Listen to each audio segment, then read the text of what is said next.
United Urdu news میں آپ تمام کا خیر مقدم ہے۔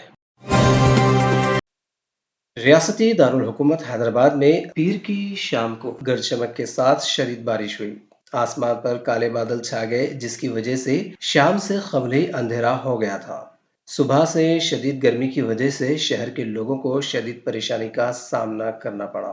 شام 5:30 بجے شہر کے کئی علاقوں میں ہونے والی بارش سے لوگوں کو راحت ملی۔ بعض علاقوں میں بارش کا پانی سڑکوں پر جمع ہو گیا جس سے گاڑیوں کو مشکلات کا سامنا کرنا پڑا۔ بعض علاقوں میں برقی سربراہی میں خلل بھی پڑا۔